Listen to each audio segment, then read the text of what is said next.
Good morning. Happy Friday. Welcome to your early morning intuitive guidance, the birthday edition. Yes, I am 61 today.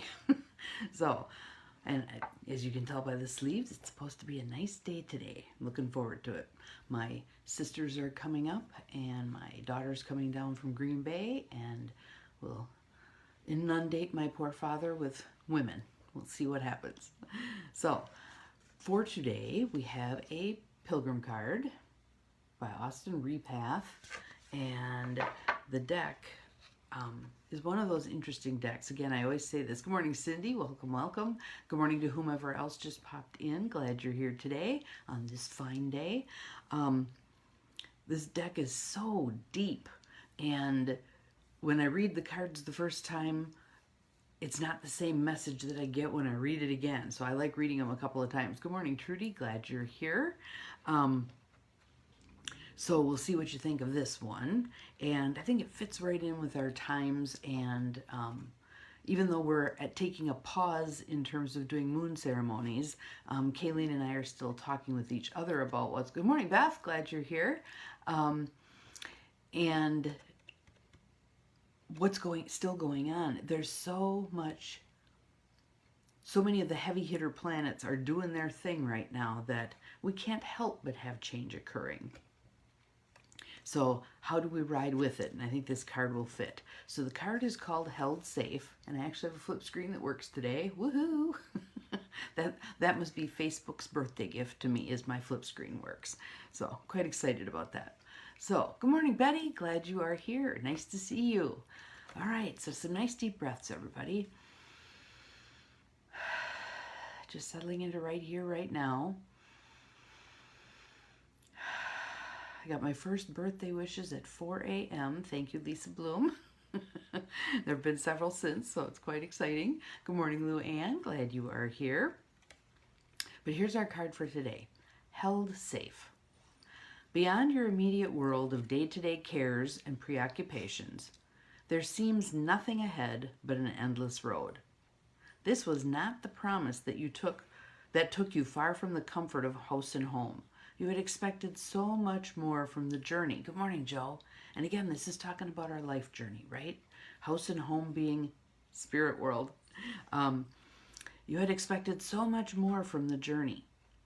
Still, you long for what seems not to be given to you. The succor of love and the sustenance of belief and meaning.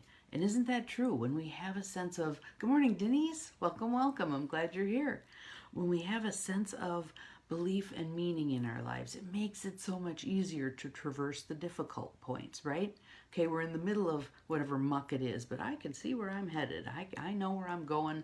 I'm just going to keep walking, right? You fear you have nothing worth living for. You stand on the edge of your world, says a faint voice. What seems like nothingness is but mystery waiting to reveal itself. Can you not be patient enough for the veil to part? Would you charge forward and fall into the abyss? Trust, the mysterium will open to you. And know also that you are held safe on this precarious precipice by love. How awesome is that? That faint voice has some great words for us, doesn't it? So think about that. How many of us are impatient with where we're at right now? Especially if it's what I talked about yesterday, one of those fallow times where we're gathering strength for whatever's coming next. I saw on Facebook, and then my sister sent me another source for it, but the infamous corpse flower in Madison at Olbrich Gardens is about to bloom for the first time in, I think, 12 years. Typically it blooms somewhere between 8 and 10, but this time it took 12 years for it to work up the prerequisite energy to bloom again. And it's called corpse flower because it stinks like rotting flesh. The world is an amazing place, is it not? So right now they are hosting extra hours because the bloom only lasts from 24 to 48 hours. But you can look it up online, corpse flower, Olbrich Gardens. Madison and see this thing. It's pretty interesting. It's huge. But there is another one of those circumstances where you can't rush this thing. It's going to unfold in its own time. Wayne Dyer always talked about being a little boy in foster care at this older woman's house, and they had planted tomato seeds. And so he was digging them up and pulling out little plants as they came up, trying to find the tomatoes. So she was teaching him how, no, this is one of those patience things. You have to wait. You can't rush the process. It's going to take the amount of time it takes. For us as humans, imagine how much easier life flows when we acknowledge that this will unfold in Tosha Silver's words, divine right timing and divine right order. We cannot rush the process, and indeed when we try to rush the process, we muck things up. So, hear these words again from this faint voice that is so wise. You stand on the edge of your world. What seems like nothingness is but mystery waiting to reveal itself. Can you not be patient enough for the veil to part? Would you charge forward and fall into the abyss? Trust, the mysterium will open to you. And know also that you are held safe on this precarious precipice by love. So there's what you can do if you feel like you have to do something as you're waiting for your life to unfold its next chapter. Practice love. Not just sending love and receiving love, being love. Okay? So you're this little love vessel walking around the face of the earth. Where can you show that? Where can you put that forth? Good morning, Deb. Welcome, welcome. Glad you are here.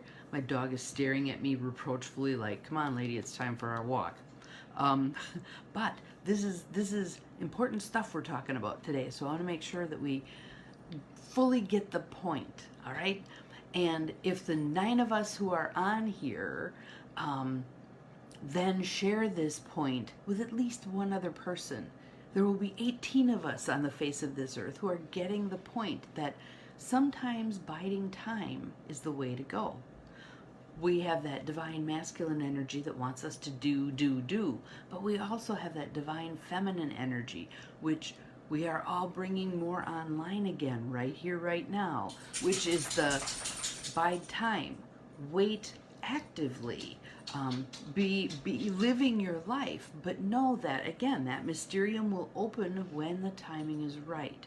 We don't have to cram the square peg in the round hole, make things happen. We can wait, allow, discern, go into the stillness within, see if there's messages for us in terms of things we're meant to be doing now. Cool, then go ahead and do.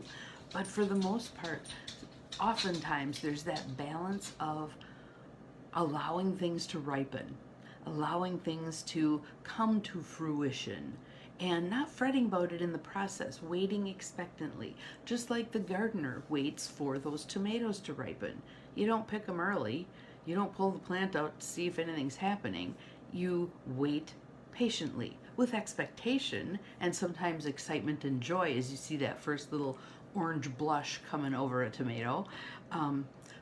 Apples ripening on the tree, same thing. You appreciate where they're at this moment. You don't rush the process, okay?